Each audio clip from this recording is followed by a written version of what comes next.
su'aal baan ku weydiinayaa, bishii markuu mushaharkaagu kuu soo dhaco, ma dareentaa in durbadiiba uu kaa dhammaado?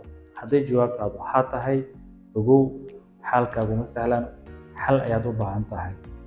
In badan oo ka mid ah bulshooyinka ku nool ama shakhsiyaadkan dunida idaafeed ku kala nool, arrintaas dhibaato ba'an ayay ku haysaa. Waxaana loo yaqaanaa maamul xumo maaliyadeed ayaa loo yaqaanaa. Maantana arrintaas waxaan ka bixinaynaa faahfaahin iyo talooyin ku habboon. Lacagtu ha yaraato ama ha badnaato, waxay u baahan tahay maarayn iyo maamul wanaag.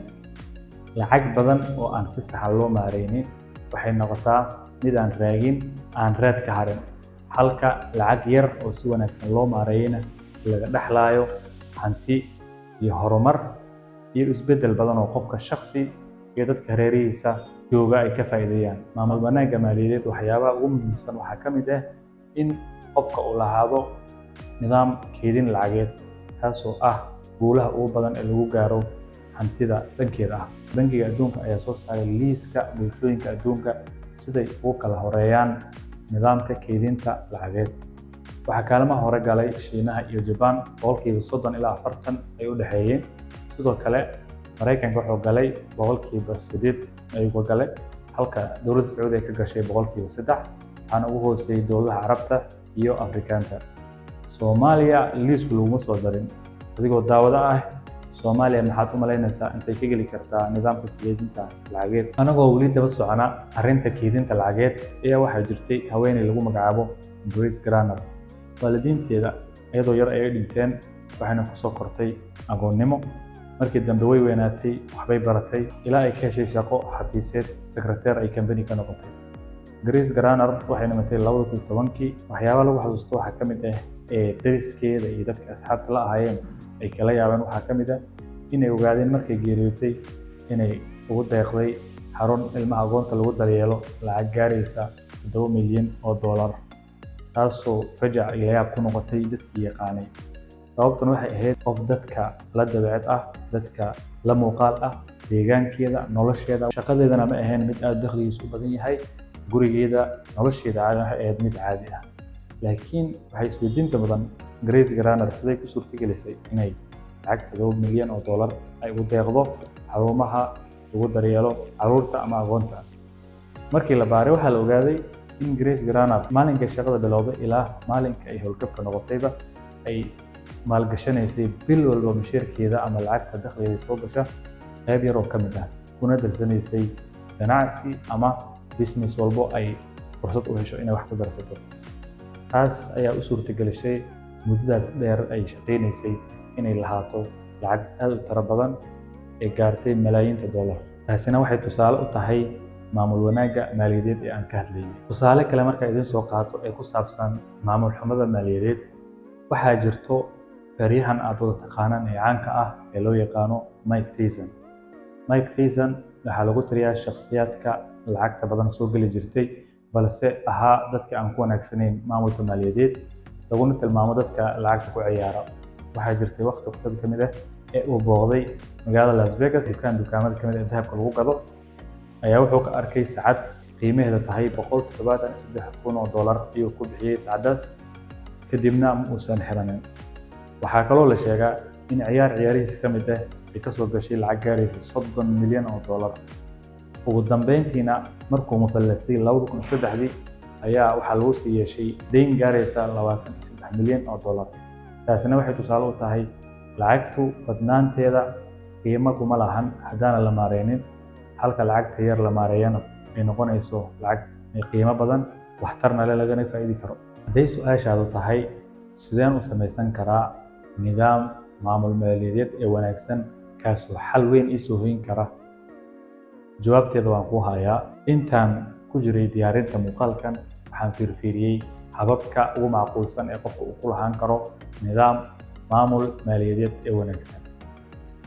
Waxaana aan ka doortay midka ugu badan ay soo jeediyeen dadka gorfeeya ama baara maamulka maaliyadeed, waxayna noqonaysaa sida soo socota. Bishii markaad mushaharkaaga soo qaadato ama dakhliga uu soo galo, waxaa laga rabaa inaad samaysato table ama jadwal inaad samaysato, kaasoo u qaybsan 4 qaybood, kaasoo aad ku kala qori doontid hababka aad u kala qaybinaysid dakhligaaga bishii markay kuu soo dhacdo. Qaybta koowaad waxaad ku qoraysaa waxyaabaha muhiimka ah ee degdega loogu baahan yahay, taasoo ah kharashka guriga, kharashka biyaha, korontada, mobilkaaga, internetka, waxyaabahaas ayaad ku qoraysaa.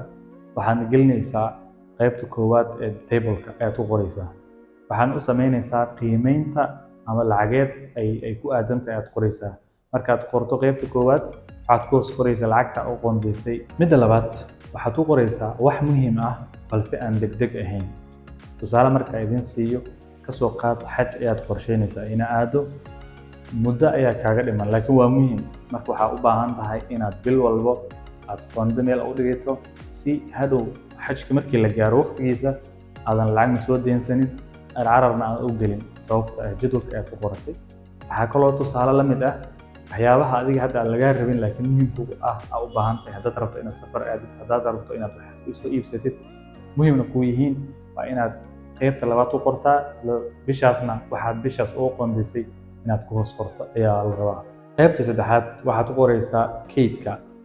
Koowaad waan soo sheegnay, labaadna waan sheegnay, saddexaad waxay tahay kaydka.